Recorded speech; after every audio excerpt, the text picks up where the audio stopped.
Bonsoir tout le monde. Ce soir, nous sommes à l'opéra et nous allons entendre un duo. Nous avons le plaisir pour ce 3e séminaire de l'ECF à Marseille par Zoom d'avoir la participation exceptionnelle de Véronique Knockaert. Véronique est professeure au département d'études littéraires de l'Université de Québec, département qu'elle a dirigé. Elle est experte en littérature française du 19e siècle, notamment d'Émile Zola, sur lequel elle a publié 2 ouvrages et plusieurs textes. Elle a eu la gentillesse de nous joindre ce soir de Montréal. Véronique Knockaert sera accompagnée par Hervé Castanet, psychanalyste à Marseille, membre de l'École de la cause freudienne et de l'Association mondiale de psychanalyse.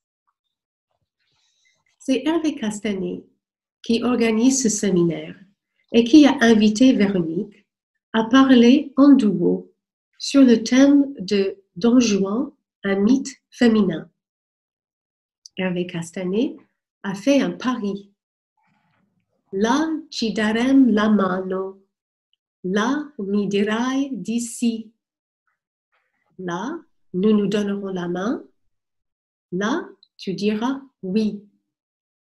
Ces paroles célèbres viennent du livret de Lorenzo da Ponte de l'opéra Don Giovanni de Mozart. Et c'est un pari réussi. Nous sommes ravis que Véronique Knockaert soit ici avec Hervé Castanet pour compléter le duo soprano et baryton. Lacan, qu'a-t-il dit à propos des positions hommes ou femmes? Qu'il y ait des hommes et des femmes, c'est d'abord une affaire de langage. Seuls les discours énoncent ce qu'il conviendrait pour être un homme ou une femme. Avec les formules de Lacan sur la sexuation, la binarité du sexe dépend du choix que fait le sujet entre 2 logiques, 2 contraintes liées à l'écriture de la jouissance, entre le tout phallique viril masculin et le pas tout phallique féminin. Comment articuler ces 2 positions à Don Juan? À 4 reprises, Lacan revient dans son enseignement sur Don Juan, surtout à partir du Don Giovanni de Mozart, considéré par Lacan comme le sommet du personnage.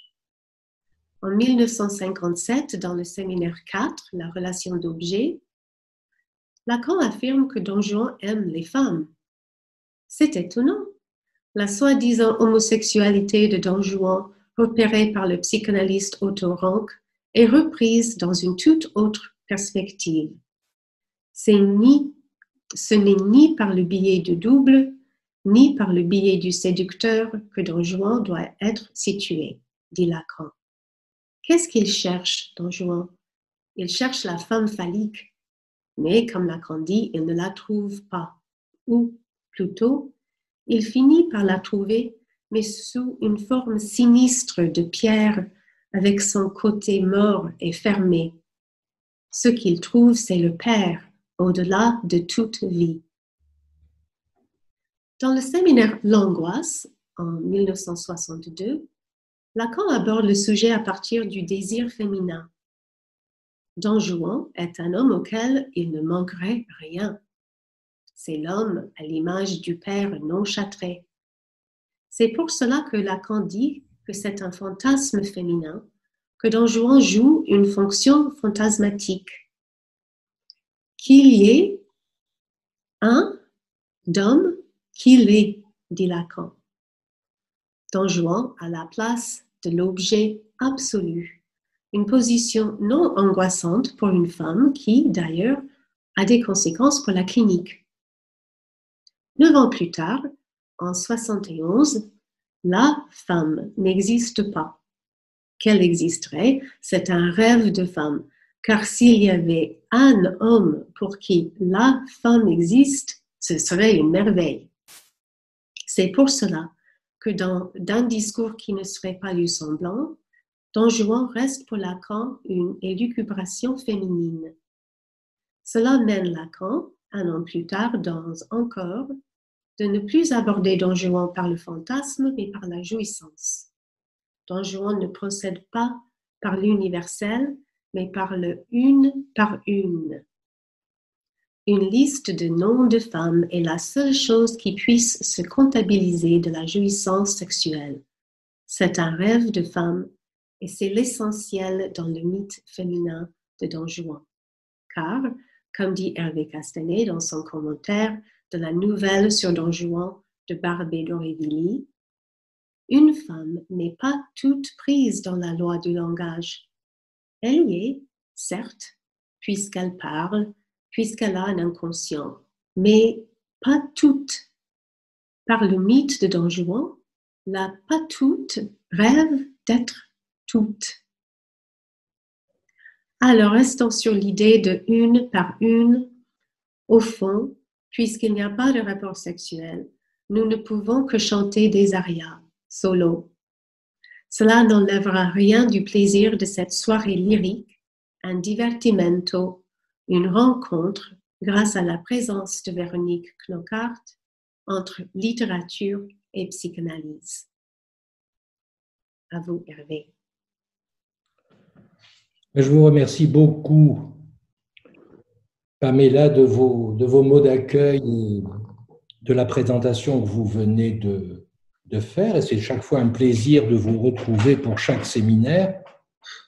Peut-être que si vous n'étiez pas là, ce séminaire n'aurait pas lieu du reste. Et puis, c'est un plaisir augmenté, renouvelé, multiplié par la présence de Véronique. Vous le savez, Véronique, j'accorde beaucoup d'intérêt à ce que vous écrivez, ce que vous dites. On parle beaucoup, on est intervenus déjà ensemble, vous m'avez invité au Canada, etc. Et donc, pour commencer ce travail, avant de commencer, comme je fais d'habitude, par Lacan, par la problématique qui m'interroge et que je me propose de déplier, j'ai voulu quelques mots pour faire lien avec le champ dans lequel vous travaillez, à savoir les études littéraires, et notamment ces 2 colloques à Dijon et à Montréal que vous aviez organisés à propos de la chair, CHAIR, la chair aperçue, avec tout le poids que peut avoir la chair aperçue et l'érotisation, ou parfois l'inverse de l'érotisation, le dégoût que cette chair aperçue peut produire. Donc, parler dans la littérature et les arts des dispositifs de chasse que, par exemple, la chair aperçue peut provoquer et de conquêtes amoureuses où justement chaque femme fait cible et devient proie, amène immanquablement au personnage de Don Juan. N'est-il pas le paradigme du chasseur, sûr de lui jusqu'à la caricature, qui vire au prédateur imposant sa violence aux femmes? Le nom même de Don Juan devient aujourd'hui la virilité politique en acte qui découvre la forme d'un pouvoir qui systématiquement assujettit, contraint et dégrade le corps sexué des femmes. Il y a désormais une interprétation biopolitique de Don Juan. Les études féministes, voire queer, si actives dans le pays où vous êtes et qui viennent aussi en France, ont leur mot à dire et ne s'en privent pas. Pourquoi les ignorer? Ce qui oriente l'intervention qui va suivre est une remarque fort judicieuse de l'argument du colloque en ces deux faces, Montréal et Dijon, que vous aviez organisé.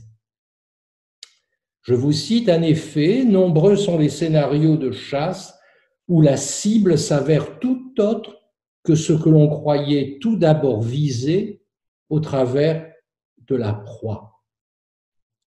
Nous ne contesterons pas les remarques sur Don Juan qui légitiment les recherches connues, ni l'interprétation politique des féministes et des queers, les deux termes ne sont pas synonymes, qui y lisent un rapport de pouvoir avec ses ramifications culturelles et sociétales. Mais nous déplacerons, Véronique, le curseur, et c'est peut-être là où on pourra se rencontrer et continuer à dialoguer. Et si nous lisions autrement le mythe de Don Juan, et du reste, Pamela a déjà suggéré une autre lecture, et que loin de le limiter à la prédation, nous en faisions une façon de compter, de comptabiliser ce qui relève de l'illimité. Si nous en faisions une tentative certes désespérée et qui in fine échoue de s'affronter à l'illimité qui est un des noms pour Lacan de la féminité par le moyen du comptage au 1 par 1. Un comptage, on va le voir, qui ne procède pas à partir de l'universel, mais qui procède à partir du cas par cas, du 1 par 1. Je vous propose de tenter la démonstration. Garderons-nous le terme d'imaginaire ou d'imaginarisation pour une telle démonstration? Pas sûr. En effet, s'orienter de la psychanalyse selon Lacan nécessite un double mouvement, et je m'excuse presque de le rappeler pour ceux qui ont l'habitude de lire Lacan et la psychanalyse. Premièrement, la structure relève de l'ordre symbolique et l'imaginaire rapporté à ce dernier se découvre pour ce qu'il est, une psychologie du moi construit au miroir du narcissisme, soit une instance de méconnaissance. En parcourir les arcanes est vain, s'appuyer sur lui fait impasse pour les cures, et j'avais insisté sur ce point dans le premier exposé à partir de l'éthique de la psychanalyse et ce que j'avais pu articuler sur Dasdin. Tel est le premier Lacan. Mais il y a un second Lacan. Deuxièmement, si tout est structure, tout n'est pas signifiant. Une clinique orientée par le réel change la donne du tout symbolique. Le symbolique est menteur par définition, c'est la conclusion qui s'en déduit, et le délire est généralisé. Tel est donc le second Lacan, où le réel surmonte le symbolique. Le patou y est convoqué et le père du nom, le père qui nomme, est pluralisé. La parole ne sert plus à communiquer, mais impacte le corps vivant qui, de ce fait, parce qu'affecté, devient corps parlant. Jacques Lacan, dans son séminaire oral, tenu de 1952 à 1980, fait référence au personnage de Don Juan à plusieurs reprises. Pour être précis, les 3 juillet 1957, 4 décembre 1957, 20 mars 1963, 27 mars 1963, 17 février 1971 et 22 novembre 1972. Il cite explicitement Barbé d'Aurevilly, dont il va être question plus tard, qui est une façon, Véronique, de continuer à dialoguer avec vous. Il y fait référence le 12 avril 1967 à propos, je cite, des prêtres démoniaques qu'il excellait à feindre. Rien par contre dans les écrits et dans les autres écrits, ni sur Don Juan, ni sur Barbé. Néanmoins, au début de son article « Kant avec Sade », daté de septembre 1962, Lacan constatera, je cite, la montée insinuante à travers le XIXe siècle du thème du bonheur dans le mal, dans lequel, sans contestation possible, Barbey et ses diaboliques s'inscrivent. Quelle est la thèse princeps de Lacan sur Don Juan? Pamela n'a donné quelques premiers repères et je me permettrai de les reprendre. Le personnage de Don Juan est un rêve féminin, un fantasme féminin, une pure image féminine. Vous trouvez ces références dans le séminaire L'Angoisse. Ces expressions datent donc de 1963. La thèse est reprise telle qu'elle en 1971 dans le séminaire d'un discours qui ne serait pas du semblant, où Lacan dit « c'est un rêve de femme et c'est le rêve d'où est sorti Don Juan ». Et il ajoute « c'est une élucubration féminine ». Et à nouveau, dans le séminaire encore, en 1972, où l'on trouve la formulation « Don Juan est un mythe féminin ». Voilà, je continue à le citer, ce qu'est l'autre, petit a, l'autre sexe, le sexe masculin pour les femmes, en cela l'image de Don Juan est capitale. J'ai eu un plaisir particulier à relire en un seul jour le séminaire encore dans sa version de poche. Il faut prendre un peu son souffle et on ne regrette pas d'avoir su mesurer son effort à lire Lacan tout d'un trait. Il reste à dire pourquoi, et donc à reprendre la démonstration de la thèse.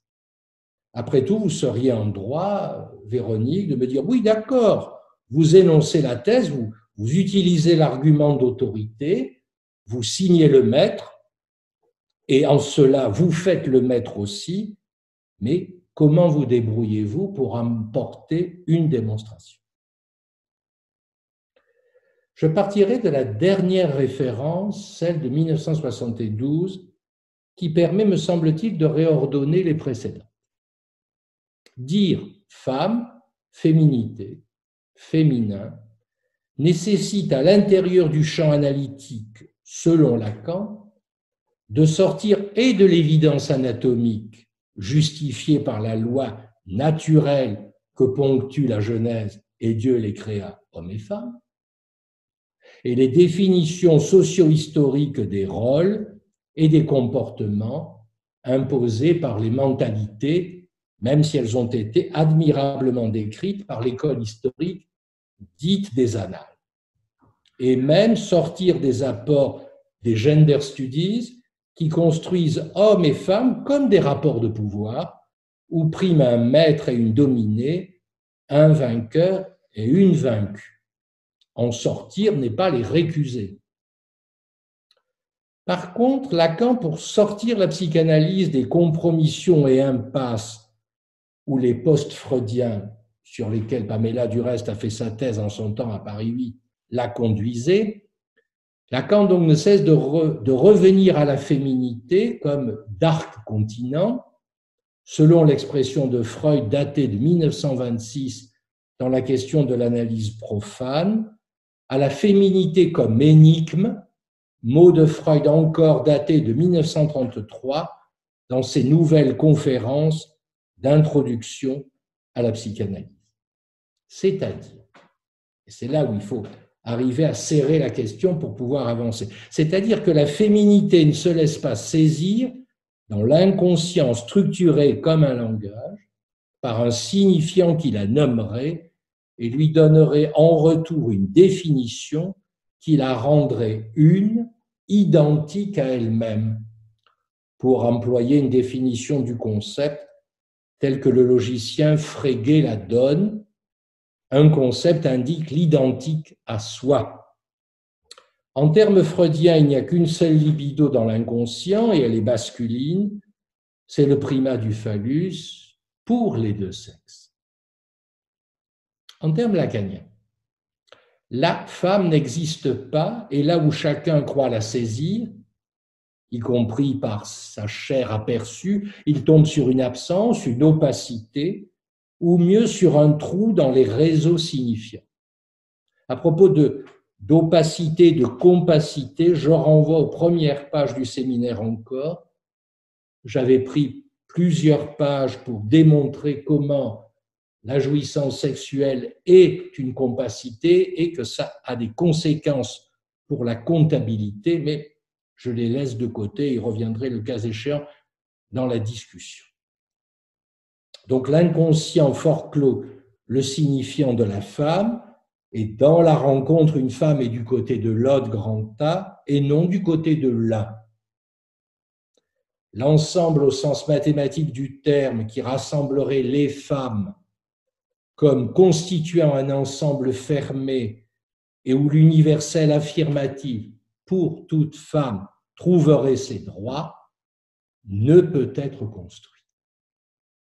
La féminité relève de l'illimité, alors que l'ensemble fermé, lui, est par définition limité, fondant la possibilité du comptage.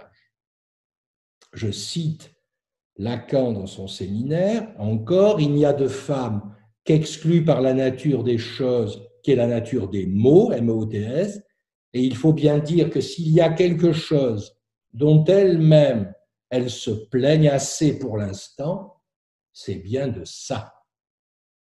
C'est-à-dire, je continue à citer que par rapport à ce qui peut se dire de l'inconscient, radicalement haute grand A, la femme est ce qui a rapport à cet autre grand A.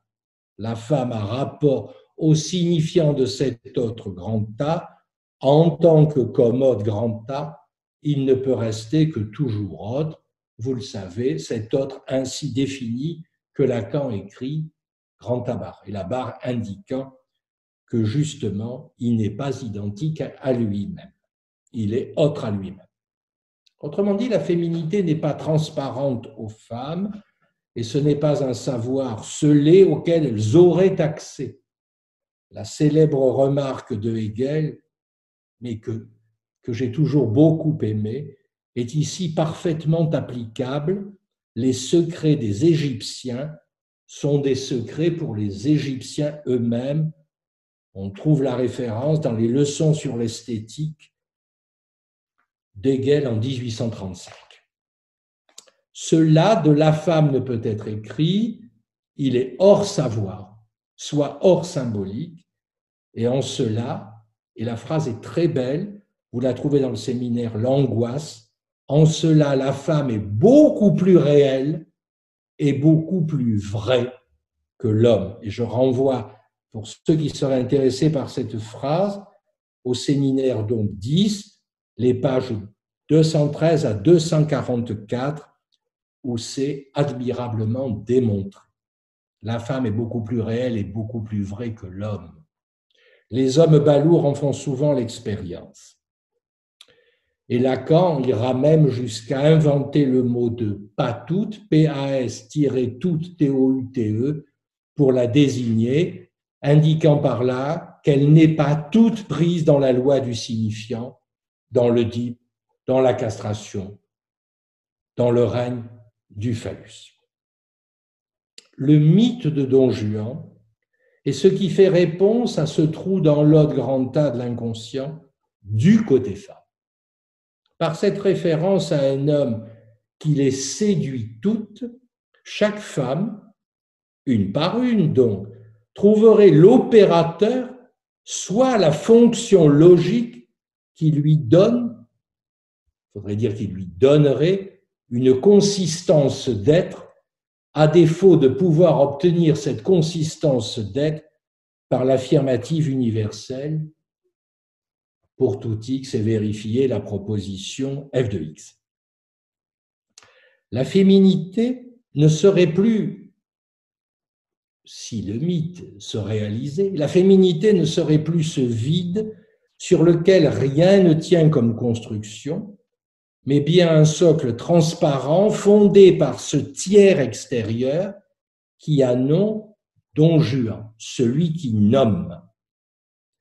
Or, Don Juan ne procède pas avec les femmes qu'il rencontre, ne procède pas par l'universel. Il n'est pas, si vous voulez, comme l'on dit dans les sciences, dans une logique logico-déductive qui précède toujours d'un pour tout x et vérifier f de x. puisqu'il procède au un par un ou plutôt par le une par une. Et je vais citer toujours le séminaire encore. Ne voyez-vous pas, dit Lacan, que l'essentiel dans le mythe féminin de Don Juan, c'est qu'il les a une par une, des femmes à partir du moment où il y a des noms, N-O-M-S, on peut en faire une liste et les compter. S'il y en a 1000 traits, c'est bien qu'on peut les prendre une par une, ce qui est essentiel. Alors à propos du 1000 traits, puisque Pamela a parlé de l'opéra, il faut savoir que le 1000 traits dans le calcul est seulement valable pour l'Espagne. En effet, le Porello, le valet de Don Juan, en compte plus. Je cite le livret de Lorenzo da Ponte, acte 1er, scène 2, Don Giovanni à son valet. Essayons de consoler son tourment. Leporello a pas.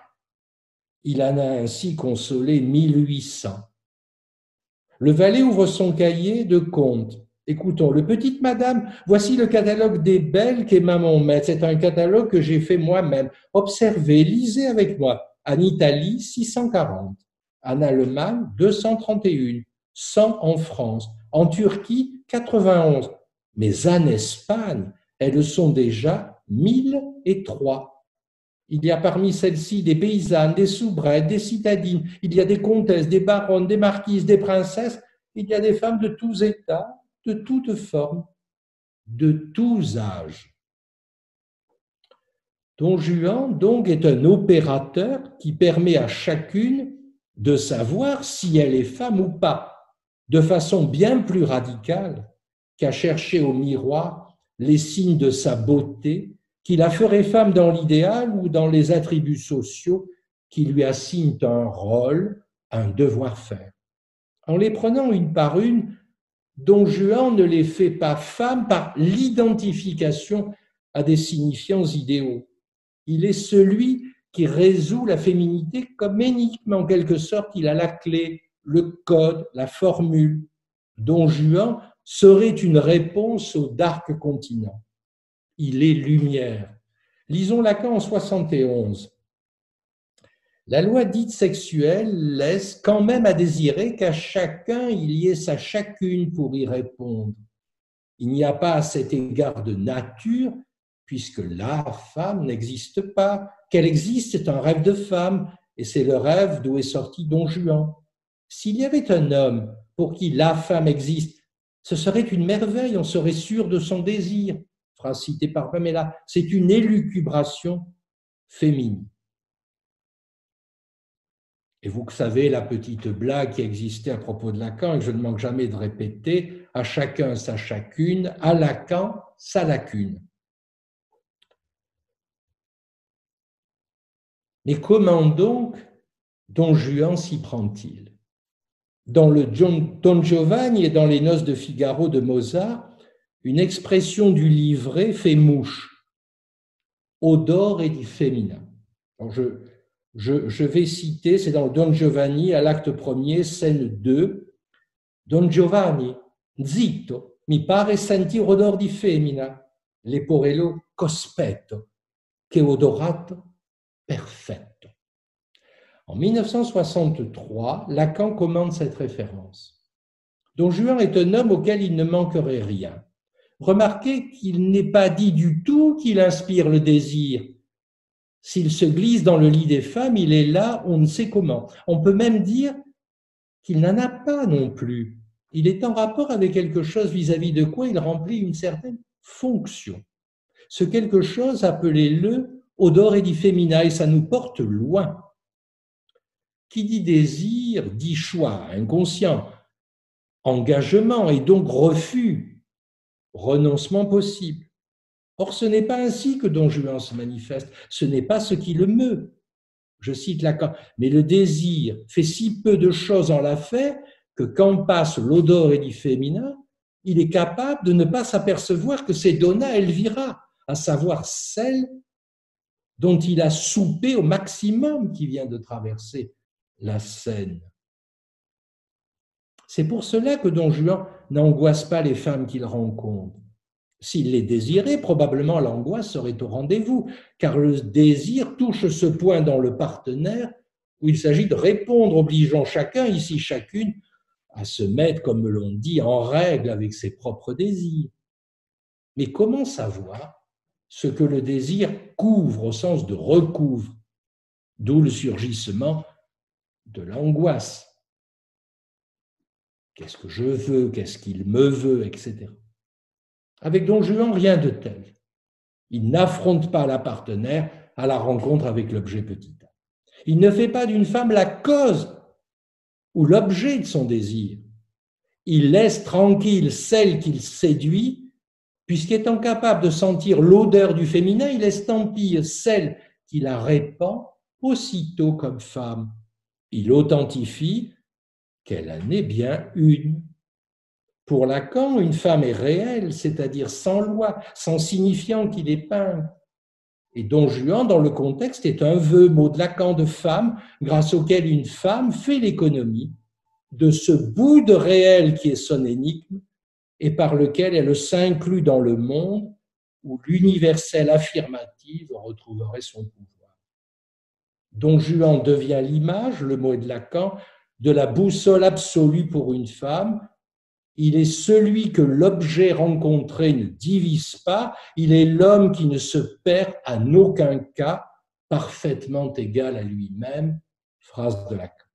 Il est celui qui ne peut perdre et qu'aucune femme ne peut écorner d'aucune façon. Voilà l'homme qui a le phallus, mais qui l'a pleinement. Lacan pourra dire en une formule choc qu'il est l'objet absolu. Et Pamela, vous avez cité cette formule. Évidemment, un tel homme n'a de consistance que dans le fantasme féminin. Il est une construction de fiction, puisqu'ainsi, supposé comme non manquant, il est une figure du père non châtré. Figure qui, pour Freud, dans Totem et Tabou, 1912-1913, est celle du père de la horde primitive qui possède toutes les femmes et se les garde. Mais rien ne dit que ce père-là avait la parole. Don Juan a beau s'user à l'action, gesticuler dans sa séduction, surjouer sa présence sur la scène, il est toujours là, dit Lacan à la place d'un autre petit a, cet autre qui ne dit mot, bloc de pierre, où le père commandeur trouve sa statue. Don Juan vole la place de ce père-là. C'est une imposture d'y croire. Mais, et l'expression me paraît ouvrir de grandes possibilités, mais comme le dit Lacan, le prestige de Don Juan est lié à l'acceptation de cette imposture. Oui, une femme consent à l'imposture lorsqu'elle consent à la figure de Don Juan. Résumons la thèse de Lacan. Une femme n'est pas toute prise dans la loi du langage. Elle y est certes, puisqu'elle parle à un inconscient, mais pas toute. La scansion tombe, par le mythe de Don Juan, la pas toute rêve d'être toute, sans en passer par l'universel affirmatif, mais par l'opérateur logique qui pourrait à coup sûr savoir qu'elle en est une, puisqu'il peut les compter. Que nous apporte la nouvelle de Barbé d'Aurevilly, publiée en 1867 dans La Situation, le plus bel amour de Don Juan, pour mettre à l'épreuve ses repères. Dans celle-ci, Don Juan vieillit, mais portant toujours beau, sa prestance toujours active, est invité par 12 de ses anciennes maîtresses. Les commentateurs notent le dispositif qui fait référence à la scène avec le Christ, par 12 de ses anciennes maîtresses, toutes de la noblesse, à un souper extraordinaire, comme aucun autre ne le fut. Le cœur du récit tourne autour d'une question qui lui est posée en fin de soirée et à laquelle, se faisant conteur, il répondra « Son plus bel amour », comme l'annonce le titre. J'isolerai 2 points nullement exhaustifs, une façon bien modeste de dialoguer avec Véronique. D'autres ultérieurement pourront être ajoutées. Premièrement, lorsque le narrateur, au début de la nouvelle, présente Don Juan, il lui donne les traits d'un certain comte de Ravilla de Ravilès. La vieille marquise Guy de Ruy, l'interlocutrice du narrateur, consent sur le champ à cette substitution. Je cite, lui, « C'est bien en effet Don Juan, dit-elle. Le comte était bien, je cite, l'incarnation de tous les séducteurs dont il est parlé dans les romans et dans l'histoire. S'il y avait quelqu'un qui pût rappeler Don Juan, à coup sûr, ce devrait être lui. » Don Juan n'est plus ainsi un personnage qui aurait existé avec ses caractéristiques singulières, ses traits propres, ses signes discrets qui le rendraient unique et que la nouvelle rappellerait aux mémoires des lecteurs.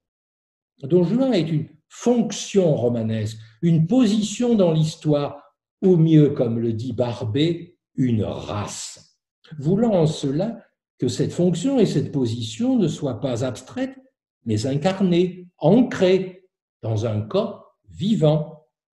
Une comparaison définit la nature de cette race. Je cite, « Le roi est mort, vive le roi », disait-on sous l'ancienne monarchie avant qu'elle fût cassée, cette vieille porcelaine de Sèvres.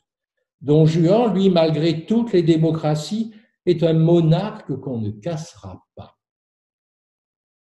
Mais pourquoi donc? Parce qu'au fait, dit le narrateur, le diable est immortel. La race juanesque est identique à la lignée royale. La mort du roi ne signe pas sa fin, mais elle se perpétue incarnée à nouveau dans un corps. Le roi peut mourir, pas la lignée. C'est en cela que le corps du roi, chacun a compris qu'on pouvait citer à ce point Kantorowicz dans son texte Les deux corps du roi, essai sur la théologie politique au Moyen-Âge, traduit chez Gallimard, c'est en cela que le corps du roi, nullement son corps physique, vivant et mortel, est éternel. Un corps éternel parce qu'il procède du droit divin. C'est valable pour le roi et tout aussi bien pour Don Juan. Cette antique race Juan, c'est Barbé qui parle, éternelle, à qui Dieu n'a pas donné le monde, mais a permis au diable de le lui donner. Et on comprend mieux pourquoi, naturellement, cette nouvelle fait partie des nouvelles constituant le recueil Les Diaboliques. Dieu et le diable sont désormais inséparables, liés dans l'éternité. Barbé le diable est comme Dieu. Malebranche disait que Dieu se reconnaissait à l'emploi des moyens les plus simples. Le diable aussi. Barbé n'écrit pas ça dans la nouvelle, mais dans sa préface de 1874 au Diabolique. Diable d'homme, comme résume le narrateur dans la nouvelle à propos de Ravilla. Mais Dieu, cela ne nous surprendra pas après avoir cité la préface, n'est pas pour rien dans cette race Juan. Il a permis au diable de lui donner le monde, c'est-à-dire de lui donner le champ du mal, M-A-L. Et le Dieu de Barbé, fût-ce par procuration cédé à son ange déchu, n'est pas sans rappeler cet être suprême en méchanceté qu'honore le libertin sadien dans les exactions qu'il commet pour l'édifier. Et ce qu'un Marcel Jouandeau a tenté au XXe siècle en écrivant par exemple son traité de l'abjection. Édifier Dieu. L'abjection peut être un culte adressé à ce Dieu du mal pour le satisfaire, pour le compléter d'une jouissance qui lui manquerait et que sa créature se doit de lui apporter. Mais cette lignée du diable, cette race Juan, voilà sa particularité, ne procède pas de père en fils, comme la lignée royale, elle, le fait. Le monde du diable est aléatoire. Ce n'est pas une ligne droite qui suit le principe fils légitime du roi mort et ainsi de suite. La lignée du diable est brisée, non repérable dans son trajet, clandestine dans ses apparitions. Je cite Barbey, cette mystérieuse race qui ne procède pas de père en fils comme les autres, mais qui apparaît çà et là, à de certaines distances, dans les familles de l'humanité. Le conte de Ravilla est la théophanie de cette lignée du mal, réapparue dans ces années 1870, au commencement donc de la Troisième République, à Paris, au faubourg Saint-Germain. Ainsi décrit, je cite Barbey, Don Juan ne se confond pas purement et simplement, et bien loin de là, avec le, non, je ne cite pas Barbey, je cite Lacan, et bien loin de là avec le séducteur, possesseur de petits trucs qui peuvent réussir à tout coup, comme le propose Lacan dans son séminaire La relation d'objet. C'est comme exception à la série des hommes qu'il opère. Et penser que Don Juan est l'homme des petits trucs du séducteur, c'est une erreur. En effet, il objecte à l'affirmative universelle qui fonde l'ensemble des hommes. Pour tout homme, la fonction phallique est vérifiée, soit pour tout homme, la castration est vérifiée. Il incarne, et c'est en cela qu'il est immortel et qu'il est le diable, avec un corps d'homme, l'exception. Il existe au moins un homme qui n'est pas soumis à la fonction phallique, soit à la castration. Barbey décrit ainsi Ravilla de Ravillès avec des comparaisons où priment les avoirs, la puissance, roi, maître, Christ lors de la scène avec les apôtres, empereur romain, Nabuchodonosor, etc., offert à la contemplation, à l'adoration perpétuelle, le A dans le texte de Barbey ayant un A majuscule, des maîtresses qui font cercle autour de lui, dans le boudoir de la comtesse de Chiffre-Vasse, ça ne s'invente pas, Chiffre-Vasse, où se tient le fameux souper. Comme dit Lacan, Don Juan est celui qui récupère, je cite, le membre perdu d'Osiris et qui réalise cette prouesse qu'aucune femme ne puisse lui prendre.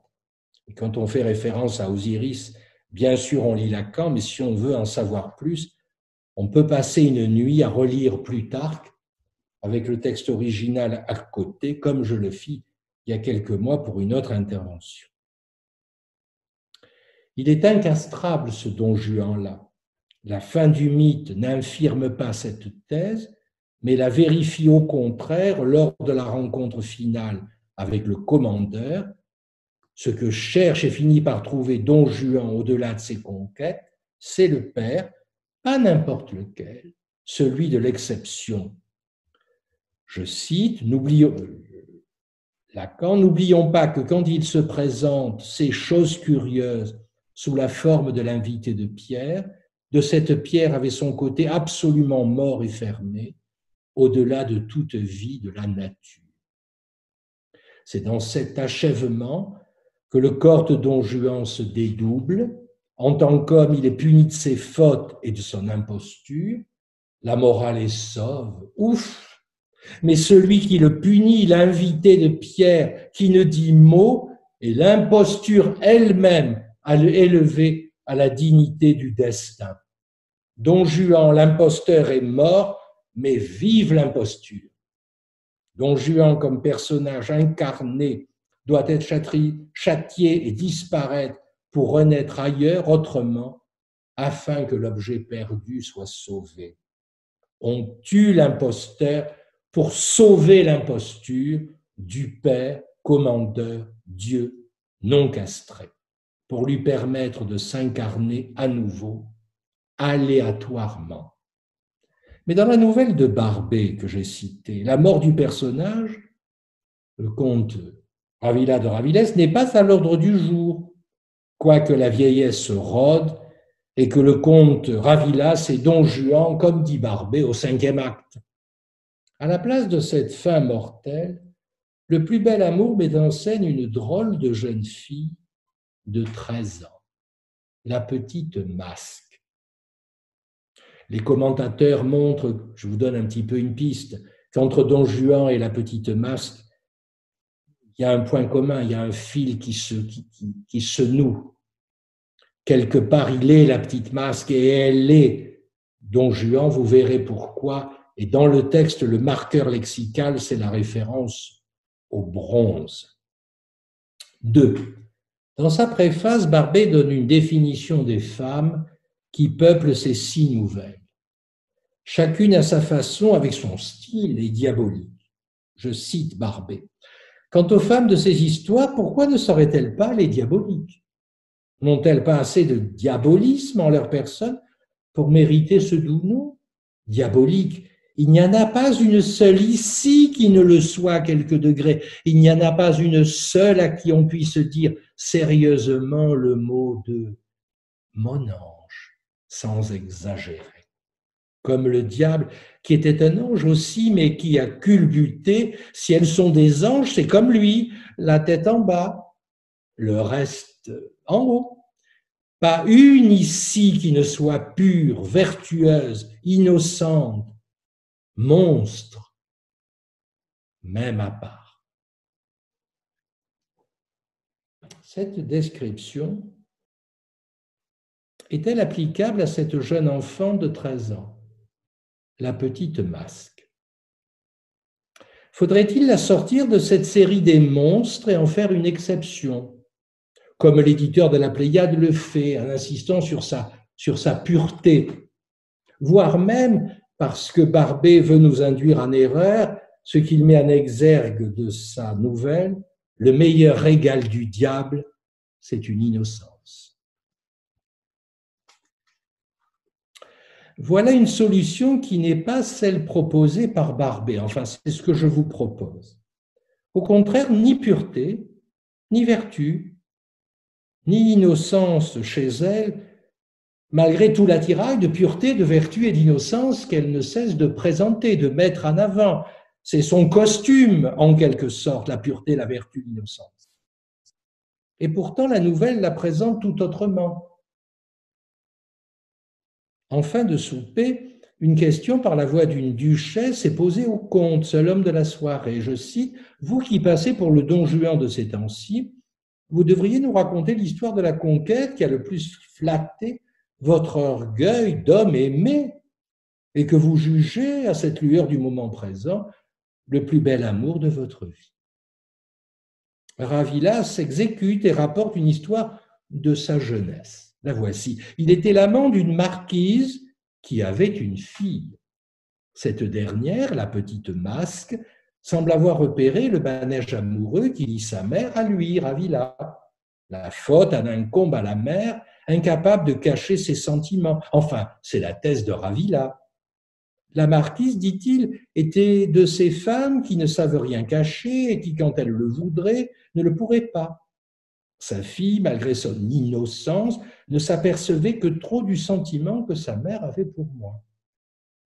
Le comte, lui, se pense plus rusé que le diable lui-même et ne laisse rien voir de son désir. Enfin, c'est ce qu'il croit. Il commence dans le récit à se transformer en pierre morte. Je cite, « Cette petite aurait été le diable en personne, je l'aurais défié de lire dans mon jeu. » La mère, néanmoins, quoique peu observatrice, n'est pas dupe et lâche à une occasion à son amant. « Il faut prendre garde, mon ami, je crois ma fille jalouse de vous. » Le décor est planté. Ce sera là que se joue le plus bel amour de Don Juan, selon Barbey. L'enfant détonne point par point avec la beauté des femmes séduites par le comte, y compris sa propre mère. La beauté de ces dernières est incomparable et même vieillie. Lors du souper Faubourg Saint-Germain, elles resplendissent. L'enfant, par contre, fait tache dans le tableau. Je cite, « C'était une enfant chétive, parfaitement indigne du moule splendide d'où elle était sortie, laide, même de l'aveu de sa mère, une petite topaze brûlée, une espèce de maquette en bronze, avec des yeux noirs. Ses cheveux, je cite encore, sont malades, noirs, avec des reflets d'amadou. Ses grands yeux sombres expriment, je cite, le regard d'espion noir et menaçant, embusqué sur moi. Il ajoute, elle est couleur de souci, elle est bizarre, Ses réponses dans la conversation sont, je cite, brisées, têtues, stupides. Toutes les descriptions portent la marque de son caractère repoussant. Elle doit son surnom à Ravilla car devant lui, elle repliait son sourire, fronçait les sourcils, se crispait et devenait d'une petite masque un vrai masque ridé de cariatide humiliée, Barbé dans le texte. Bref, l'enfant oppose et s'oppose en silence au conte et chaque attitude décrite par Barbé à la fin du chapitre 4 et au chapitre 5 témoigne de sa désapprobation, de son opposition, de son refus à cette relation amoureuse de sa mère. Elle est par ailleurs, je cite, Barbé très dévote, d'une dévotion, et la phrase est très belle, je vous avoue, sombre, espagnole, Moyen-Âge, superstitieuse. Et elle tordait autour de son maigre corps toutes sortes de scapulaires et se plaquait sur sa poitrine, unie comme le dos de la main, et autour de son cou bistré, des tas de croix, de bonnes vierges et de saints d'esprit. Or, c'est à propos d'elle que Don Juan, réincarné en comte de Ravilla, dira que ce fut son plus bel amour. Mais comment? Voilà la chute de la nouvelle. L'enfant se confesse et avoue au curé de Saint-Germain-des-Prés être enceinte, tout en taisant le nom de l'homme impliqué. Sa mère l'interroge ensuite avec doigté et obtient le nom. Eh bien, c'est Monsieur de Ravilla. Elle donne l'explication. Mère, c'était un soir. Il était dans le grand fauteuil qui est au coin de la cheminée, en face de la causeuse. Il y resta longtemps. Puis il se leva et moi, j'eus le malheur d'aller m'asseoir après lui dans ce fauteuil qu'il avait quitté. Oh maman, c'est comme si j'étais tombée dans le feu. Je voulais me lever, je ne pus pas, le cœur me manqua. Et je sentis, tiens, là, maman, que ce que j'avais, c'était un enfant.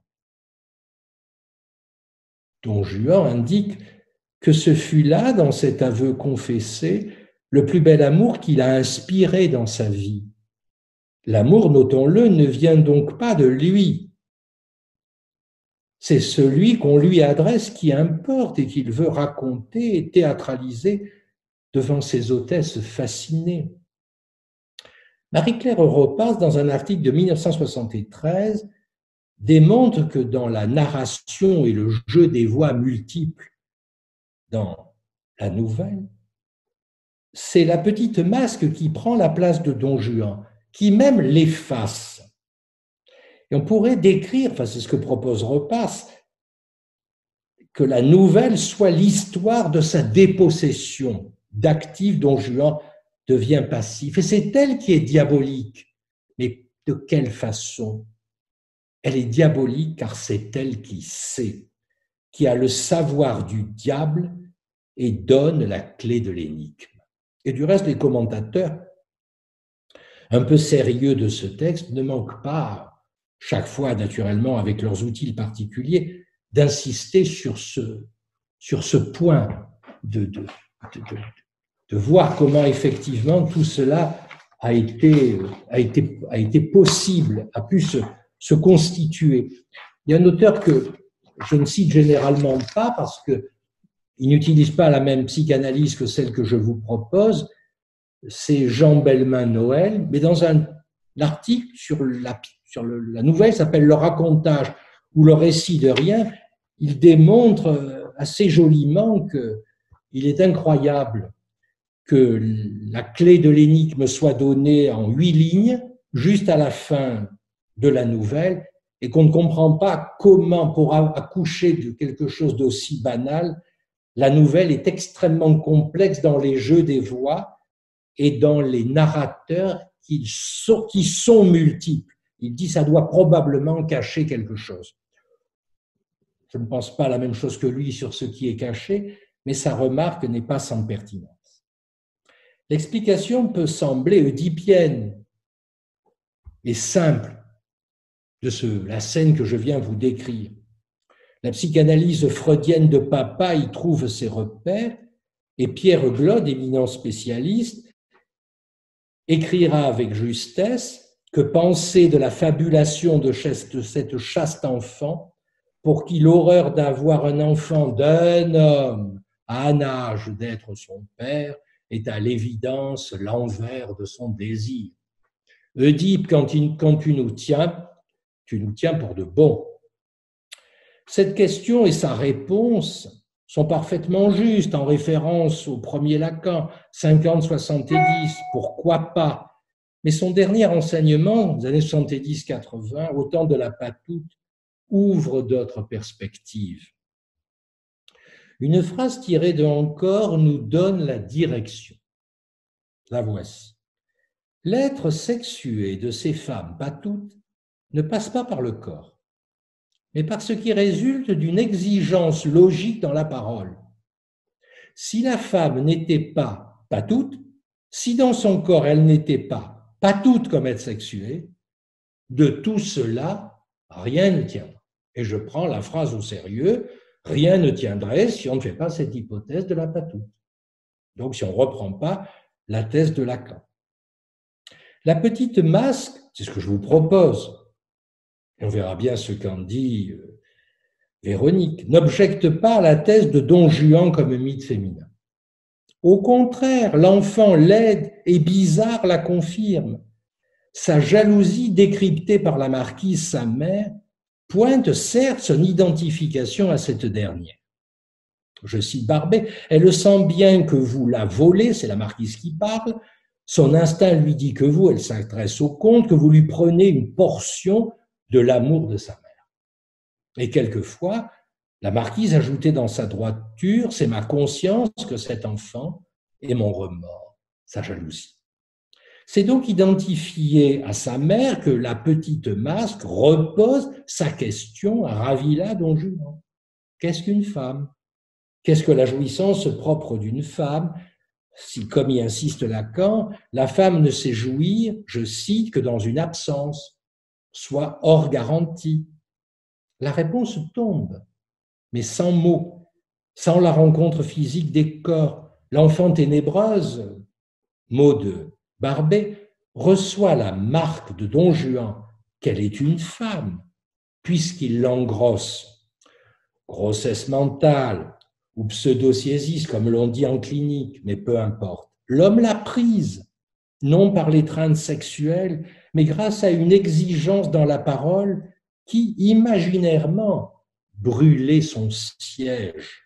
Une exigence logique, désormais corporisée, va jusqu'à lui donner dans son ventre un enfant.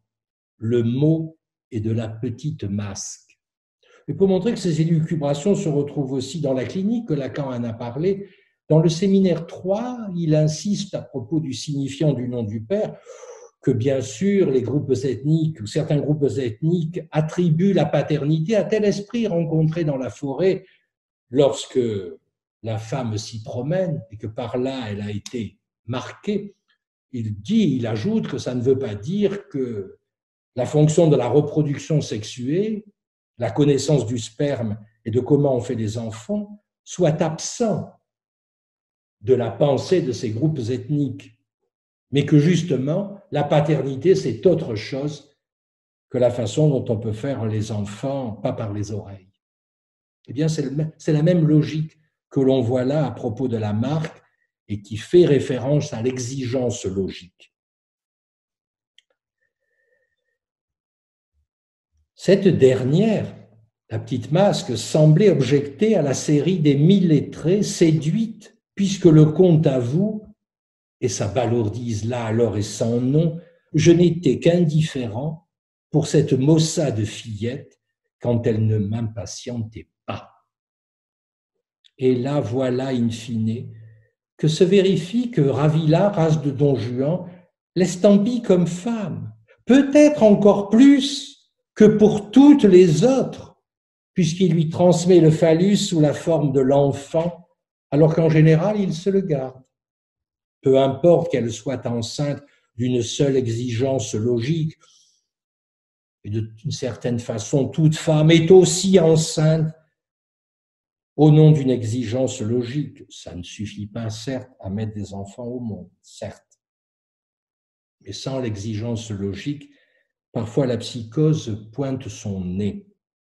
En ayant obtenu le phallus de celui qui n'est pas soumis à la castration, elle prend une place unique, véritable exception, d'être superlatif grammatical, le plus bel amour de Don Juan. Dans la nouvelle, vous apprendrez que la petite Masque se maria en province et mourut jeune, mais tout cela, Ravilla ne l'apprend et ne le sait que de sa mère, la marquise. L'emboîtement des voix, l'emboîtement des narrateurs qui constitue la diégèse du texte a toute son importance pour montrer que la fin ne doit pas être interprétée en termes de comédie de boulevard, mais doit être élevée à la dignité de la logique. L'axiome du fantasme, et je rappelle qu'un axiome, c'est un clavier logique, c'est du Lacan en 66-67, l'axiome du fantasme, Don Juan égale mythe féminin, mythe produit du côté féminin pour penser le féminin, s'en trouve vérifié. Je vous propose ce CQFD pour ce soir.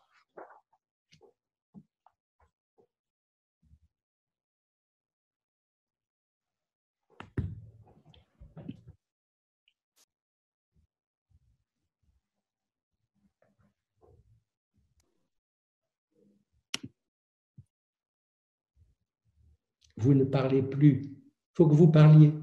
C'est à vous, Véronique. Ah, d'accord. Eh bien, alors merci tout d'abord à Hervé Castanet et à Pamela King pour cette invitation qui m'honore et qui me fait très plaisir. Je dois dire que c'est la première fois depuis le début de cette pandémie que je m'exprime publiquement via Zoom et il y a là quelque chose d'amusant puisque le sujet de ma présentation concerne autrement que ce que vient de présenter Hervé, mais de manière très proche, voire similaire parfois, concerne le corps par fragments et que Zoom, comme d'autres applications du même type, nous permet d'être vus et de voir l'autre en morceaux. Application qui, de surcroît, découpe notre écran de manière fragmentée. Il y a donc là une rencontre tout à fait inopinée entre le fond et la forme que je pouvais difficilement ne pas souligner. Alors, ce texte, vous verrez, Hervé vous l'a dit, il a été écrit lors d'un colloque que j'ai organisé, un double colloque qui a été organisé à Montréal, mais aussi ensuite à Dijon sur la chaire aperçue et auquel a participé Hervé. Nous avons donc fait une sorte de duo sur cette nouvelle, Le plus bel amour de Don Juan de Barbey. Donc à Dijon, il y a quelques années, et nous avons décidé donc de reprendre cela de manière un peu identique, mais aussi autrement. Donc, je tiens à dire que par rapport à ce que vient de dire Hervé, vous allez voir qu'il y a de nombreuses similarités, bien évidemment, mais je dirais que ce que j'apporterais par rapport à la proposition qui vient d'être faite par Hervé, c'est que effectivement, si Don Juan apporte aux femmes, je dirais, qu'il les estampille, comme l'a remarqué Hervé, de la féminité, du sceau de la féminité plutôt, je dirais que la petite Masque, avec cette couvaison miraculeuse, dont elle serait l'objet et surtout pas la victime, mais dont est victorieusement victime Don Juan, apporte quelque chose sur Don Juan. Et donc, c'est la petite pierre que j'apporterai ici à l'édifice important qui a été offert par Hervé Castanet, c'est que cette très jeune fille, elle aussi, est douée d'une capacité à estampiller Don Juan, et je vais tenter de montrer comment. Mais tout ça est arrivé après une réflexion sur le fragment, donc la description du corps par fragment. Et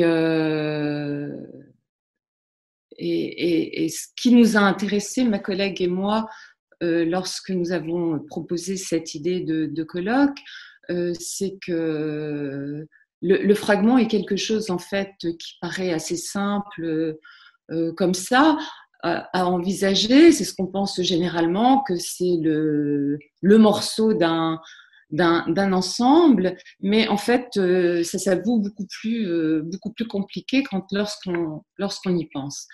Alors, pourquoi questionner l'imaginaire du corps par fragment? Parce que justement, c'est un imaginaire qui s'exprime dans l'oblique, et c'est ce qui le rend intéressant. Il force le regard à envisager le corps autrement, c'est-à-dire par morceaux. On pourrait dire à la manière de l'anatomiste, en quelque sorte.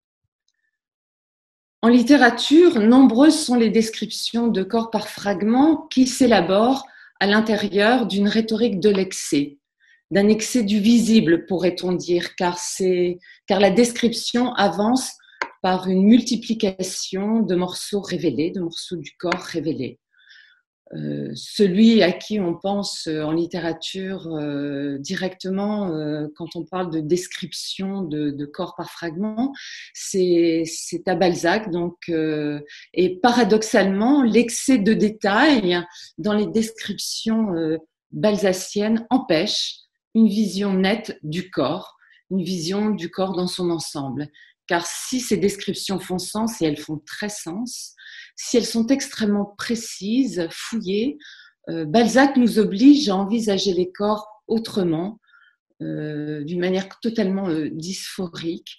Donc, je dirais chez Balzac, les descriptions de corps ne sont jamais présentées comme un tout ordonné, mais plutôt comme une forme de mosaïque, et elles, pas toujours ordonnées, mais quasiment à jamais. En effet, dans l'énumération de morceaux choisis, le corps se fait sous nos yeux, étonnante collection, et devient, à force de détails, totalement indéchiffrable. C'est-à-dire visible, mais éclaté, et dès lors le corps se révèle étrangement énigmatique. Dans les textes, on remarque souvent que l'élaboration descriptive d'un morceau de corps impose une rupture, une césure dans la narration, voire une violence. À cet égard, il suffit de penser au corps en morceaux des récits hagiographiques où la narration n'avance pas du tout, mais au sein de laquelle les lecteurs sont saisis par l'effroi des membres abîmés représentés. Et même si la description ne va pas jusque-là dans la plupart des textes, décrire un fragment de corps, c'est toujours une altération, l'altération du corps dans son ensemble. En effet, le corps, tout à coup, comme suspendu à une partie de lui-même, on peut se demander si ce corps-là, ainsi décrit, est un corps manqué ou un corps manquant à ce qu'il échappe à la plénitude. Mais le fragment de corps peut aussi servir d'indice dans un travail de reconstitution et de révélation d'une totalité. Pensons par exemple aux travaux de Cuvier, fondateur de l'anatomie comparée à la fin du XVIIIe siècle, tout début du XIXe, qui, il est connu pour ça, reconstituait des animaux qui avaient disparu de la surface du globe à partir de fragments de squelettes. On le voit. D'une manière ou d'une autre, le fragment oblige à penser différemment les limites du sujet représenté. Il implique un travail de bordure permanent. Car que se passe-t-il autour du fragment? C'est souvent la question que l'on se pose. On cherche autour, on tente de deviner à quoi il aurait pu représenter, à quel ensemble il appartient, etc. Cependant, le fragment de corps peut valoir aussi pour lui-même. Dans ce cas, il apparaît comme une sorte d'atome, pour reprendre le vocabulaire de l'anthropologue Jean-Pierre Albert, atome qui soustrait à la vue l'ensemble au profit de la partie. Et déjà, je pourrais donner un indice.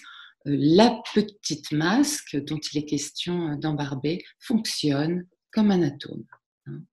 Donc, ça veut dire quoi, un atome? Ça veut dire que le fragment est régi par sa propre cohérence interne, tel un signe volontairement orphelin de tout référent.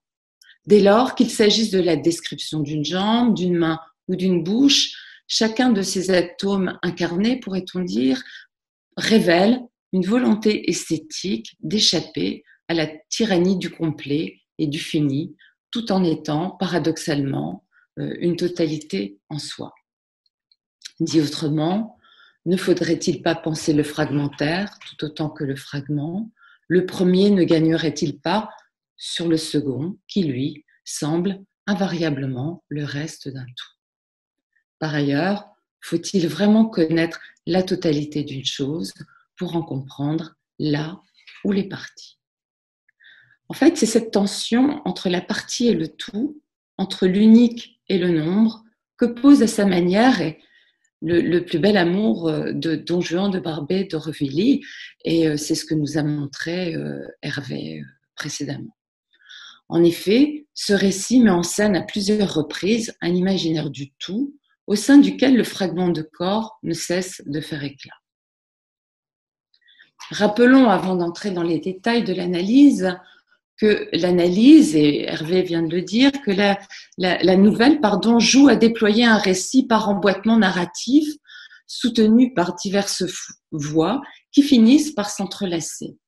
La voix d'un narrateur contant l'histoire d'un dîner particulier à Madame la Marquise Guy de Ruy, la voix du comte de Ravilla de Ravillès, dit Don Juan, au narrateur en question, la voix d'une ancienne maîtresse relatant à Don Juan le secret de sa fille, et finalement la voix de cet enfant confiant ce secret à sa mère et auparavant à son confesseur. Le récit s'articule donc autour du motif de l'aveu et de la confession qui, vous voyez, chaque aveu, chaque confession est en fait un fragment de récit qui appartient au tout de la nouvelle. Alors, de quel aveu s'agit-il? Celui du plus bel amour de Don Juan à 12 de ses anciennes maîtresses, réunies lors d'un souper organisé par elle pour lui. Aveu qui s'avère le récit de la confession de la jeune fille. Mais quelle confession? Celle de la petite masque, c'est ainsi que Ravilla de Ravillès baptise l'enfant, qui dévoile à sa mère qu'elle est tombée enceinte de Don Juan, on pourrait dire par effet de capillarité. Donc Hervé a lu et très bien la citation, je ne la relirai pas, mais donc vous vous souvenez qu'elle s'est assise sur un fauteuil sur lequel était assis précédemment Ravilla de Ravillès et que là, elle s'est sentie tomber enceinte. Dans la nouvelle, on remarque que Ravilla, expert en secret, ne dit pas qu'il s'agit de son plus bel amour, mais bien de celui le plus étonnant et le plus insolite qu'il ait engendré. Et là, le verbe engendrer doit être considéré dans les deux sens, c'est-à-dire créer et procréer. Il n'en demeure pas moins que cet amour, quand bien même fût-il celui qui l'ait inspiré, répond, quoique de manière détournée, à l'horizon d'attente du récit et se présente vraiment comme son plus bel amour. Ajoutons que la marquise Guy de Ruy et le lecteur avec elle bénéficient en plus d'une remarque du narrateur qui, en clôture, compare Don Juan au Joseph de Putiphar. Alors, c'est l'épisode biblique où Joseph est un esclave d'une grande beauté qui, après avoir refusé les avances de la femme de son maître, c'est-à-dire de Putiphar, est accusé par elle d'avoir voulu les violer. Ce rapprochement est important car il souligne d'une part la position victimaire de Ravilla de Ravillès, accusé à tort d'un viol qu'il n'a pas commis, et d'autre part installe en équivalence la femme de Putiphar et la jeune fille, c'est-à-dire la petite masque. C'est un fait que la première brandit comme preuve, c'est dans l'épisode biblique, une preuve fausse, nous le savons, un lambeau de la tunique de l'esclave, comme preuve du viol. La seconde, donc la petite masque, elle assure qu'elle porte le rejeton que nous savons fantasmer de Don Juan. Sur ce point, nous reviendrons ultérieurement. Donc, soulignons d'abord que si les 12 maîtresses restent pensives, à la fin du récit, aucune, ni même la dévote et vieille marquise Guy de Ruy, seule femme au bout du compte dans cette histoire à n'avoir pas été l'amante de Ravilla, aucune donc, et ça peut paraître étrange, ne semble insatisfaite de la réponse donnée. Personne non plus ne s'étonne que cet amour inavoué d'une jeune fille pour l'amant de sa mère soit celui que Don Juan reconnaisse comme le plus beau. C'est que toutes semblent saisir peut-être intuitivement, ça le texte ne le dit pas, que cette jeune fille laide, terriblement pieuse et à peine sortie de l'enfance, possède une valeur, et là une valeur au sens de valeur ajoutée, dont toutes sont privées. Mais comment s'affiche ce plus de la petite masque alors que tout dans sa description s'établit à partir du moins? En effet, à la différence de sa mère, qui représente, comme le dit le texte, ce que l'on peut imaginer de plus distingué, qui est, je cite, jeune, riche, belle, spirituelle, d'une large intelligence d'artiste, qui possède les cheveux de la nuit sur le visage de l'aurore, qui a une stature élancée, robuste, majestueuse, qui a une santé de paysanne qui boit du soleil par la peau, eh bien cet enfant, elle, a des cheveux malades, un visage maussade, un corps chétif, parfaitement indigne du moule splendide d'où elle était sortie. Aussi comment cette, je cite, petite topaze brûlée devient-elle aux yeux de Don Juan la conquête qui a le plus flatté son orgueil d'homme aimé et qu'il juge le plus bel amour de sa vie. Il y a quand même de quoi se poser des questions. Est-ce parce que son imagination mystique la porte vers des hauteurs fantasmatiques qui amuseraient Ravilla? Sûrement pas, puisque le texte prend soin de souligner que cette histoire ne le fait pas rire du tout. Serait-ce parce que l'amour y prend les contours de la possession, comme le remarque, Hervé l'a dit tout à l'heure, certains critiques, la petite masque étant possédée de Don Juan comme du diable? Peut-être. Moi j'en doute, car la jeune fille, bien avant d'être envoûtée par le séducteur, est décrite elle aussi comme un être ténébreux, sombre, une magie, selon Ravilla. Alors, que se passe-t-il? Un détour par le groupe des 12, appelons-les ainsi, pourrait offrir un début de réponse. Et c'est là où on va retrouver la question donc du corps par fragments. Le dîner, on l'aura remarqué, rejoue de manière profane et doucereusement profanatrice la dernière scène. Profane, car les 12 apôtres sont des femmes réunies pour un singulier dîner en hommage à leur maître. Profanatrice, car on ne compte plus les similitudes que Don Juan partage avec le diable, mais aussi, il faut le dire, avec Dieu. Contrairement à leur homologue biblique, qui présentent des caractéristiques particulières et qui font d'eux des élus, pensons aux apôtres donc, la description des amantes de Don Juan les fusionne dans un ensemble esthétique assez univoque. Ainsi, cette douzaine de femmes au visage, je cite, de chérubins devant le trône de Dieu, est-elle qualifiée de troupe, de mère de chair lumineuse et vivante et de merveilleuse organisation. Le texte insiste donc sur le fait que leur rassemblement leur procure une jouissance, je cite, d'une puissance inconnue qu'elles ressentent à l'unisson. Physiquement, elles sont comparées à des étés splendides et savoureux, à de plantureux automnes. Puis, la description s'attarde sur leurs seins éblouissants, battant leurs pleins majestueusement au bord découvert des corsages, et sous les camées de l'épaule nue, des bras de tout galbe, mais surtout des bras puissants de ces biceps de Sabine qui ont lutté avec les Romains. On conviendra que cette description des corps offre de nombreuses similitudes avec celle de la mère de la petite Masque. Dans les deux cas, la beauté est associée à la force et à la robustesse, et elle est comparée à une nature généreuse et flamboyante. Esthétiquement parlant, cette ancienne maîtresse ressemble donc à s'y méprendre à celle qui constitue l'aéropage féminin de ce souper singulier. On remarquera aussi le caractère généralisant de la synecdoque, l'épaule nue, à laquelle sont ombiliqués tous les bras de ces jeunes femmes, qui ne sont plus jeunes au contraire. Comme si de corps, il n'y en avait qu'un seul, la douzaine se muant en une sorte de Shiva fin de siècle. Ainsi la description aussi-elle du multiple au tout, de la matière à l'esprit et vice-versa. Donc, ces 12 maîtresses fonctionnent comme un actant collectif. Elles semblent ne faire qu'une.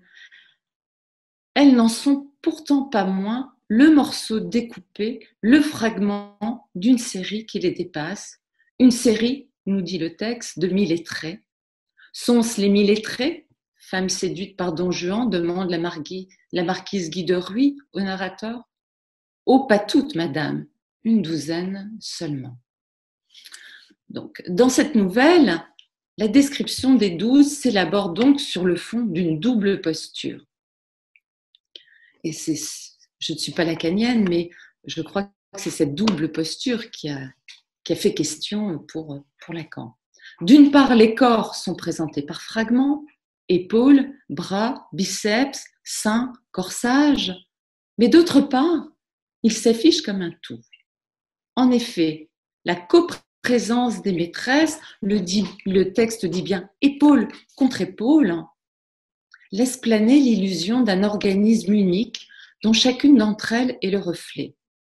Elles organisent un véritable corps pluriel où les parties ne sont en rien complémentaires, mais se juxtaposent. Et c'est cet effet de juxtaposition qui est ici important et qui montre bien qu'il n'y a aucune dépendance entre chaque tenant, car la série, on le sait, ne hiérarchise pas.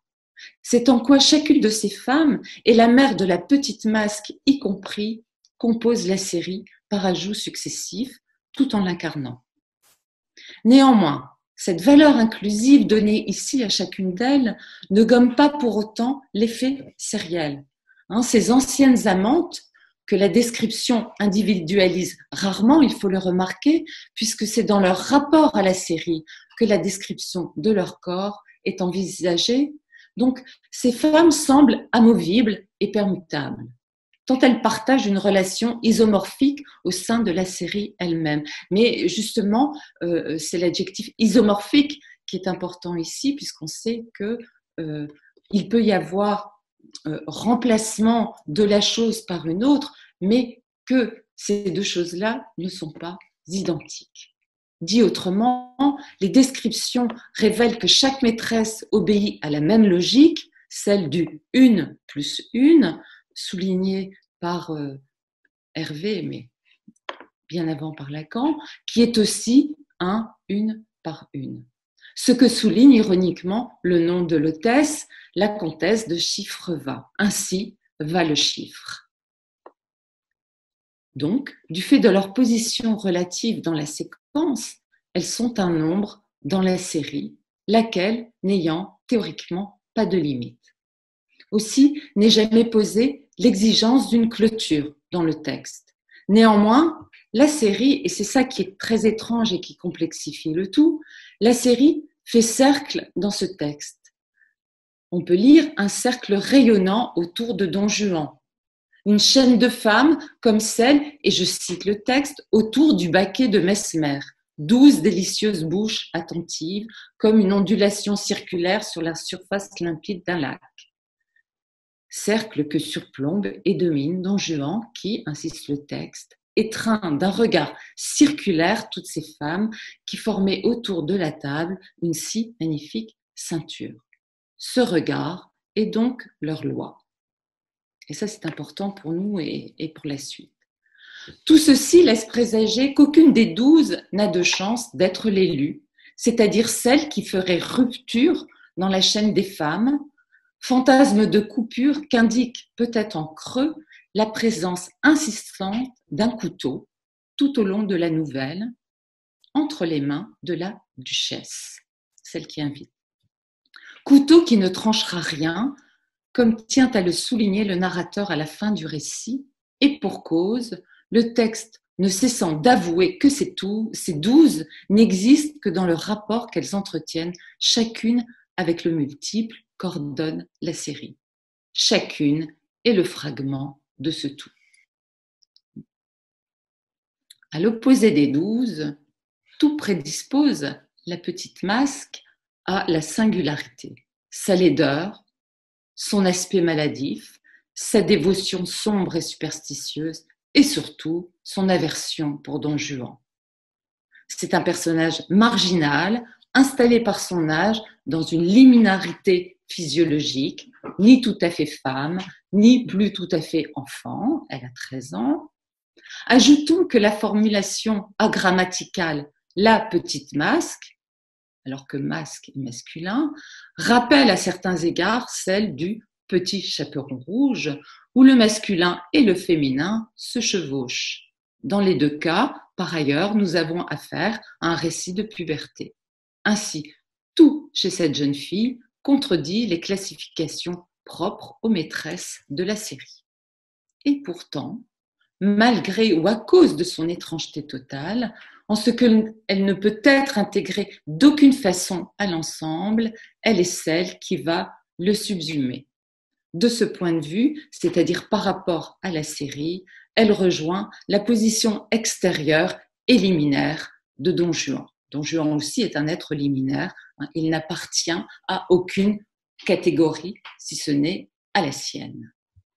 Donc, elle n'appartient pas à la ceinture que forment les 12 maîtresses. Aussi, n'est-on pas étonné que le texte installe des similitudes entre Don Juan et la petite masque. Alors, Hervé en a dit quelques mots, je préciserai. On remarque en effet que ces deux personnages se situent à la fin d'une époque et au seuil d'une autre.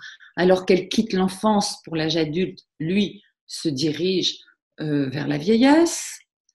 Ils sont tous deux surnommés, l'un surnommé Don Juan par le narrateur, l'autre la petite masque par Ravila de Raviles, et tous les deux sont des personnages énigmatiques.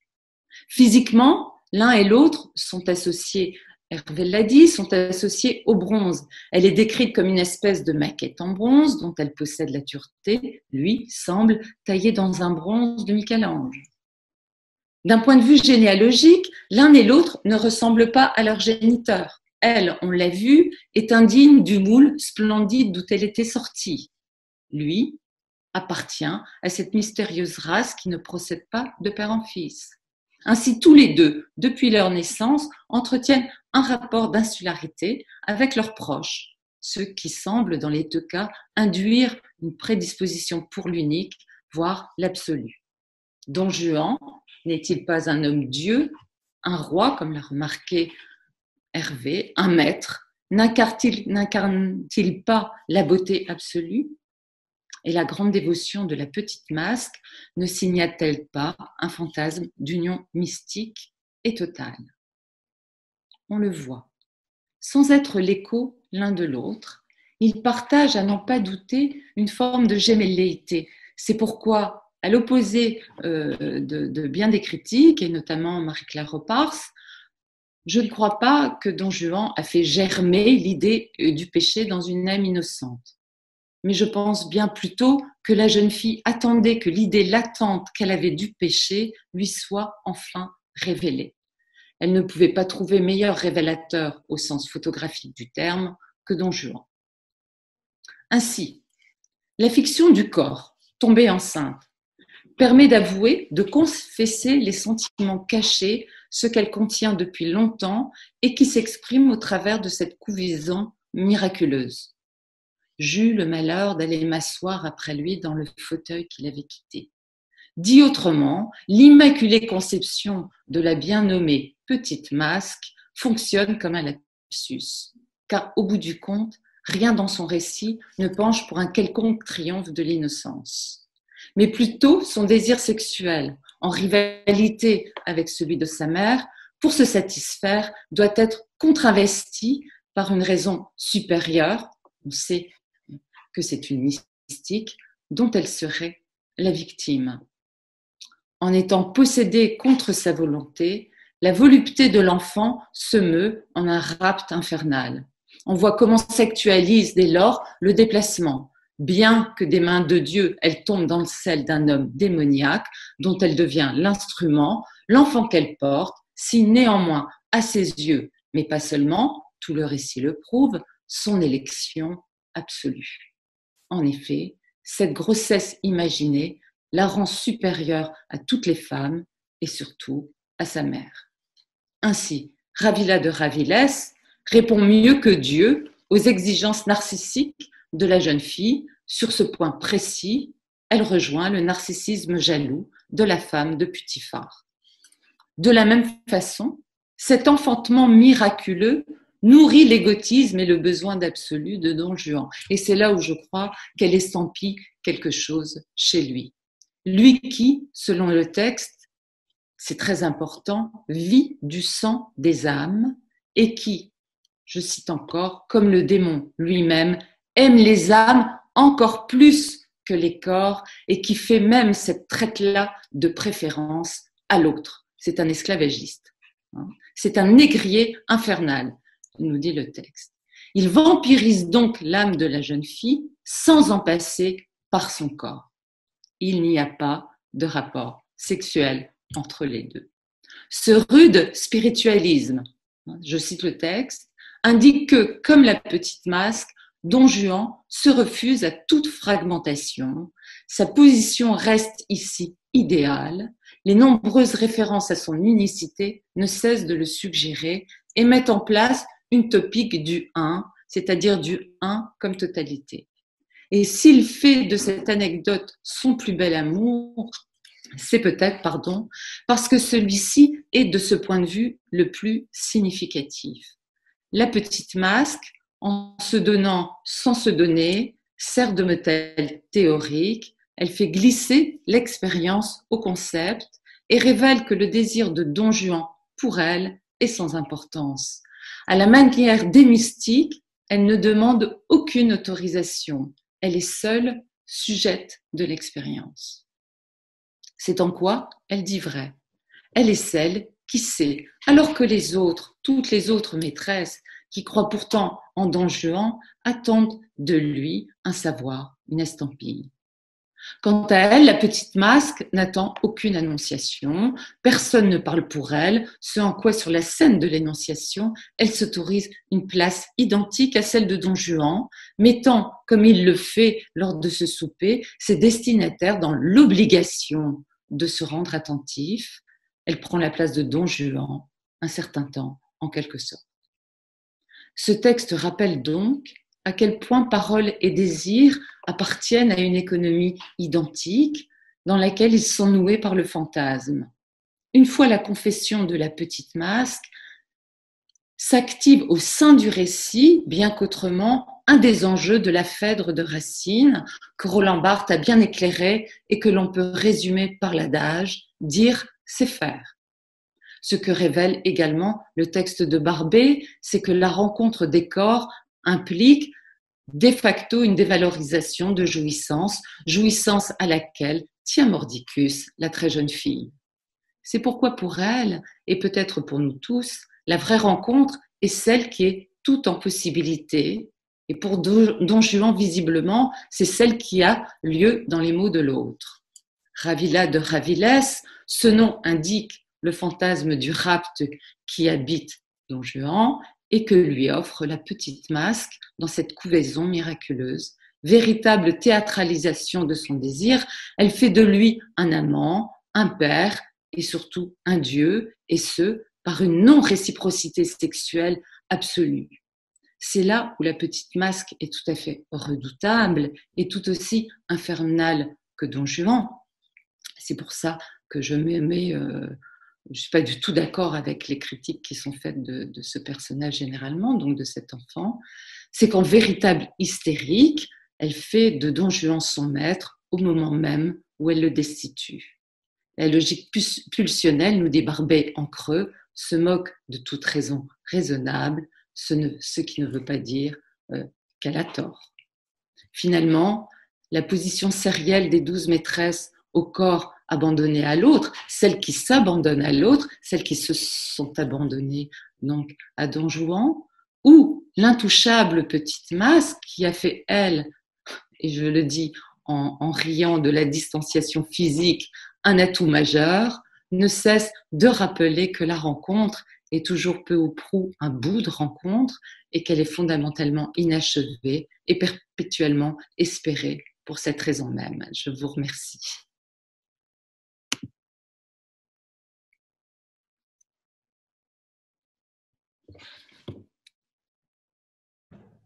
Voilà.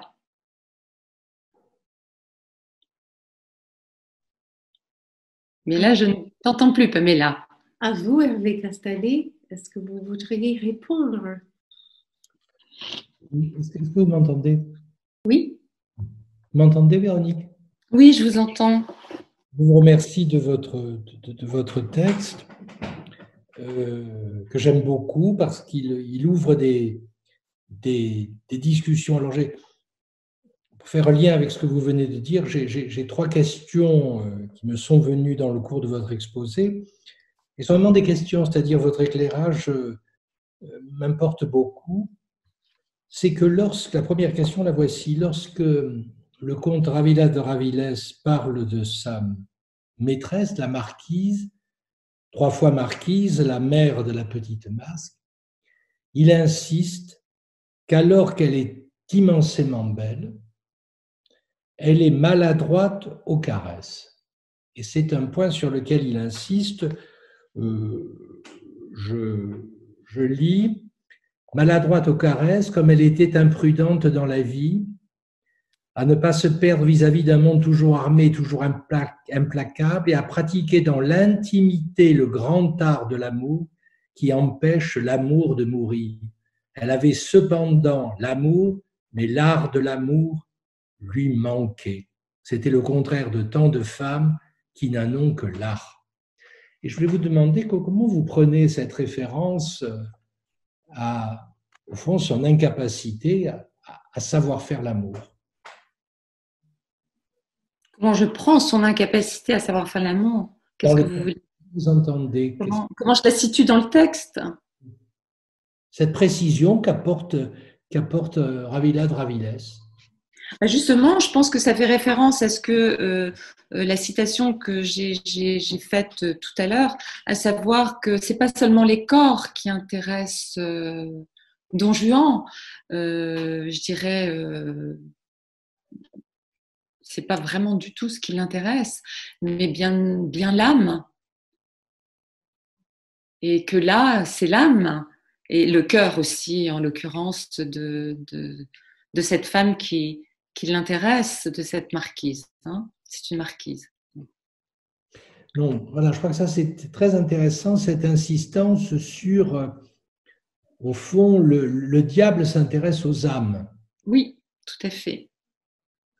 Ce n'est pas sans rapport avec le corps, mais il ne faut pas les confondre. Parce que Lacan dit quelque part, dans Encore, que c'est l'âme qui donne au corps son unité. Oui, ben voilà. Et je crois que c'est là où il y a une tension entre les deux qui me paraît très juste. Alors que la question du départ, des 12 qui avaient été ses maîtresses, c'est au fond d'insister un peu banalement, est-ce que vous nous avez aimés pour notre art de savoir faire l'amour? Et il répond humblement que la femme qui a peut-être le plus compté, à savoir la marquise, 3 fois marquise, il insiste beaucoup là-dessus, au fond, ne savait pas faire l'amour. On va dire, elle était insatisfaisante au moment de la rencontre des corps, et elle n'a jamais pu apprendre. C'est-à-dire que l'aspect éducatif de la pratique de Don Juan avec elle s'est avéré raté, et en même temps, elle est la mère de cette fille qui, d'une certaine façon, a un corps repoussant et de l'intéresse qu'en tant que même. Les deux, la mère et la fille, malgré les différences quant au corps, probablement l'intéressent parce qu'il se nourrit des âmes. Vous seriez... Oui, je suis tout à fait d'accord avec ça. Dans Tout sa à parole. fait. Le deuxième... Et ça devrait être davantage souligné d'ailleurs. C'est un spirituel, Don Juan. Oui, c'est ça. Avant toute chose. C'est un homme de l'esprit. C'est pour ça que Lacan parle d'exigence logique. Oui. Et qu'au fond, c'est une exigence logique, bon, pris là dans sa version du côté bonheur dans le crime, du côté du mal, c'est-à-dire les âmes, il vise l'âme. La deuxième question que je voulais vous poser, c'est à propos de mystique. Vous y avez insisté et vous avez associé cette mystique au narcissisme. Alors, il se trouve, et c'est vraiment une question que je vous pose, c'est que Lacan distingue, on le trouve dans Encore, il distingue deux versions de la mystique. Une mystique qui concerne aussi bien les femmes comme Sainte Thérèse que les hommes comme Saint Jean de la Croix. Pour les femmes, il cite aussi les béguines. C'est une mystique du côté du patou, du côté elles font les preuves de cet autre barré et elles ne peuvent rien en dire, puisque le propre de la mystique, c'est qu'on ne peut pas emporter le témoignage. Même si les récits mystiques peuvent peupler des bibliothèques, et les commentaires n'en parlons pas, l'expérience mystique elle-même laisse mutique. Souvent, ce qui s'en écrit, le ou la mystique dit qu'il n'est que le scribe, puisque c'est par leurs mains que Dieu écrit. Et puis il y en a une seconde de mystique qui l'identifie chez un mystique du XVIIe siècle, qui avait pris le nom d'Angelus Silesius, où il parle de la version perverse, donc narcissique, en ceci que l'œil par lequel je contemple Dieu est lequel par lequel il me voit, et je le complète. Il complète Dieu. Et tous les distiques qu'il a produits dans le pèlerin chérubinique insistent lourdement sur ces jeux de miroir, sur ces jeux narcissiques. On pourrait presque dire dans une des mystiques, c'est Grand S de Grand Tabaret, et dans l'autre, c'est une logique affirmative quant au phallus grand phi. Alors la question que je voulais vous demander, c'est que, si j'ai bien saisi, quand vous faites de la petite masque une mystique, on pourrait presque dire qu'elle a à la fois les traits de Grand S de Grand Tabaret, c'est-à-dire une épreuve de ce qui n'a pas de nom, mais en même temps, il y a le narcissisme de tous les dispositifs qu'elle utilise, scapulaire, etc., pour, en quelque sorte, l'imaginariser. Elle est un peu à la jonction de ces deux mystiques que distinguait Lacan. Est-ce que vous... Là, moi, je dirais surtout, elle est du côté du narcissisme, à mon avis, davantage. Ce qui n'empêche pas la petite masque d'être au même titre, et ça, on pourrait le rajouter dans les équivalences, au même titre que Don Juan, une fiction. Mais ce que je trouve intéressant dans ce personnage, c'est qu'elle n'attend après personne. Et contrairement aux autres maîtresses qui attendent quelque chose de la part de Don Juan, elle, en fait, elle est l'autrice de son récit. Elle fait tout toute seule. Elle possède, et c'est là où en fait, elle utilise, je crois, Ravilla de Raviles. C'est là où il est rapté lui aussi à son tour. Où il est pris dans une logique qui n'est pas la sienne, mais qui est bien celle de la petite masque. Bon, là, je pense qu'il faudrait, s'il fallait parler en termes lacaniens, moi là je suis pas capable, mais je pense qu'on pourrait penser travailler à partir du narcissisme, mais sûrement à partir d'autre chose. Mais ça c'est beaucoup plus. Il y a un renversement, si je vous entends bien, il y a un renversement où les commentateurs, même si ils ne le prennent pas dans le même sens que vous, disent, c'est-à-dire que Ravilès, dans la situation finale, se trouve plutôt passivée. Oui, oui. Elle est donjuanesque à cet égard, la petite masque. Voilà. C'est elle qui ravit Ravila. C'est pour ça que vous avez fait référence à une définition qu'on trouve chez Lacan de l'hystérique, c'est-à-dire qu'elle, à la fois, elle féminise en quelque sorte non-juvant. Oui. Ensuite, le rendre impuissant. Oui, oui. L'annuler comme tel. Ça a insisté sur ce point. Donc, je crois que quand vous dites narcissisme, c'est vraiment que vous l'attirez du côté de cette logique peut-être mystique dans son contenu, mais avant tout c'est paradoxal même, d'un narcissisme qui ne fait pas appel à l'autre au fond. Elle s'autonomise comme telle, elle ne demande rien par exemple. Et néanmoins, elle demande rien. En même temps, son corps est la preuve, l'écriture d'une demande. Oui, absolument. Personne ne demande rien, mais ce qui se passe et qu'elle décrit à son insu qui s'est produit, écrit, j'insiste sur le terme, écrit sur son corps, une demande adressée à l'autre. À l'autre, oui.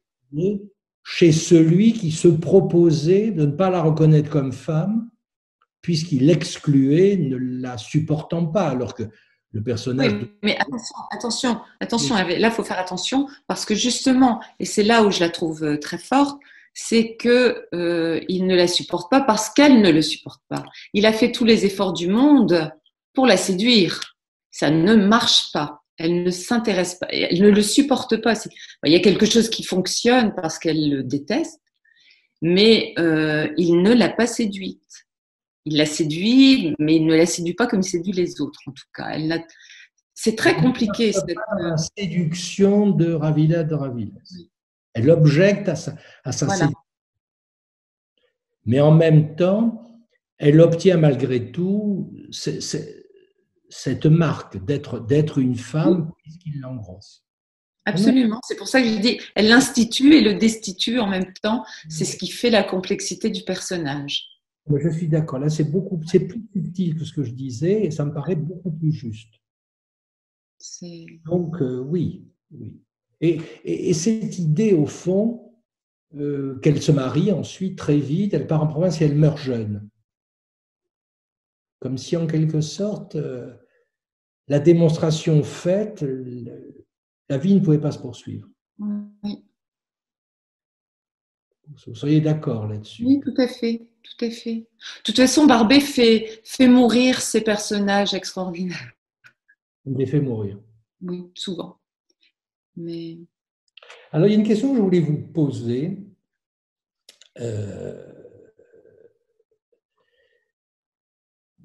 C'est que je me demande s'il n'y a pas, comment pourrait-on dire, une composition en abîme dans ce texte, que là on a parlé en quelque sorte de ce dont parle la nouvelle et la façon dont il s'y prend pour en parler, pour que la diégèse soit possible, à savoir les systèmes de la pluralité des narrateurs. Même le curé lui-même fonctionne dans le texte comme un narrateur, puisqu'il rapporte ce que la petite masque lui a dit dans la confession. Et ça s'emboîte. Et justement, la machine est un petit peu compliquée pour ce qui est avoué à la fin. Et donc, on pourrait se demander, certains commentateurs le tendent, je veux avoir vraiment votre avis, s'il n'y a pas une démonstration qui est faite par Barbey que c'est la narration elle-même qui est donjuanesque. C'est-à-dire que la narration est une opération de séduction. Parce que chaque fois qu'il y a quelqu'un qui parle, un narrateur, il produit des effets d'arrêt, voire de fascination ou d'intérêt chez ceux qui l'écoutent. Mais nous-mêmes qui sommes mis en position tierce de lecteur, nous sommes affrontés à ce Don Juan qui vit par les mots. Enfin, le personnage, pas simplement Ravilade, mais le personnage, c'est celui qui se paye de mots. C'est l'homme des mots. Et à la fois l'opérateur logique qui, attiré par l'odeur d'Iphémina, manifeste qu'il leur parle. Et donc, s'il n'y a pas aussi, en composition un abîme, la nouvelle renseigne sur ce qu'est la narration pour l'auteur lui-même, c'est-à-dire pour Barbey. Parce que c'est un texte, comme tous les textes de Barbey, extrêmement construit, d'une lecture presque, c'est un forçage, c'est très forcé quand vous lisez, vous qui admirez, qui aimez beaucoup, par exemple Balzac, c'est une écriture extrêmement plus fluide, ample, magnifique. Et là, vous tombez sur un serrage, les mots compliqués, etc. Et malgré tout, si le livre ne tombe pas des mains, c'est parce qu'il y a, je crois, la nouvelle introduit aussi la scène de la séduction littéraire, la séduction de la lettre. Qu'est-ce que vous en dites? Je suis d'accord avec vous, puis le lecteur est ravi. Non, le lecteur est rapté par… Mais ce qu'il faut ajouter aussi, c'est les diaboliques, c'est la question du recueil. C'est que là aussi, chaque nouvelle est comme chacune de ces femmes. Elles forment un tout, mais il n'y a pas une nouvelle qui équivaut à l'autre. Mais on peut les lire dans tous les sens. C'est une série, mais il n'y a pas d'ordre. Et donc, je pense qu'il faut encore aller plus loin. Il faut le penser même en termes de recueil. Mais bien sûr, c'est don juanesque. Mais oui, la littérature, c'est ça. L'écriture est La bonne. Si tant est qu'il y en a une bonne. Don juanesque. Oui.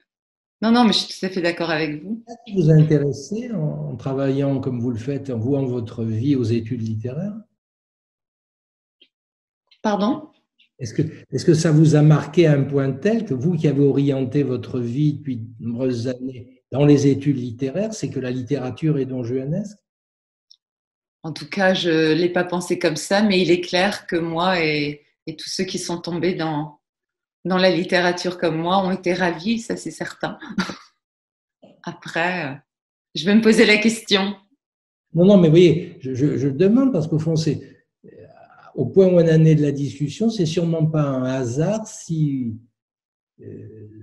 quelqu'un, vous en particulier, mais d'autres, vous pouvez vouer votre vie à ça, au fond, à établir des textes. Passer des heures à aller à Paris, vous m'avez expliqué ça, vous allez à la Bibliothèque nationale, vous vérifiez la moindre virgule, etc. Vous établissez un texte ensuite dont on dit c'est l'édition Véronique Nocard, et donc voilà, bon, c'est pas rien, c'est vraiment s'associer à un texte. Il faut être séduit quand même, autrement on n'y arrive pas. Oui, mais bon, je pense qu'il faut rester très modeste par rapport à ses passions, sinon ça n'en est plus. Et donc, je vais me laisser dans cet état-là, si vous me le permettez. Non, mais vous voyez pourquoi je posais la question. Pas oui, tout à fait. L'intimité, c'est au fond comment on construit des vies aussi, parce que dans l'objet qu'on construit, là c'est l'objet littérature, entre guillemets, on trouve, même qu'on n'est pas analyste par hasard, à vouloir écouter, écouter ce qu'on écoute à longueur de journée. C'est ça qui…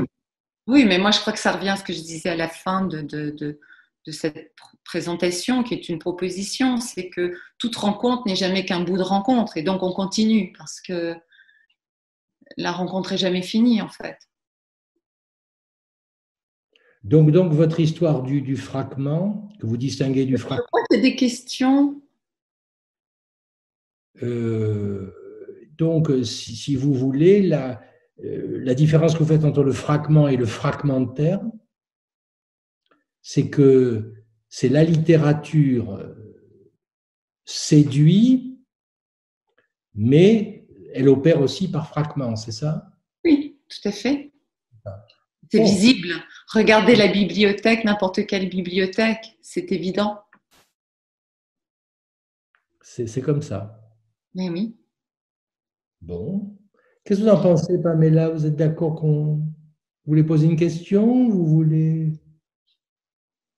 Moi, je suis séduite par, par, par votre conversation et peut-être on peut arrêter là. Je pense que moi, je peux imaginer les applaudissements des centaines de personnes dans le théâtre avec les roses jetées sur scène. Je remercie Véronique infiniment. Bon, ce n'était pas moi qui vous ai invité, mais je vous remercie d'avoir permis cette rencontre ce soir. C'est moi qui vous remercie beaucoup. Et c'était formidable. Et donc, c'est la troisième, c'est la fin du troisième séminaire. Donc, ça fait série, en fait. Et nous allons continuer sérieusement. Et à bientôt. Voilà, dans une quinzaine de jours, on se retrouve et je continuerai probablement 2 fois en juin et 1 fois en juillet, au tout début juillet. Donc, on va continuer à travailler. Bien. Merci beaucoup. Je vous remercie. Au revoir. Au revoir. Merci. Merci beaucoup, Pamela. Merci.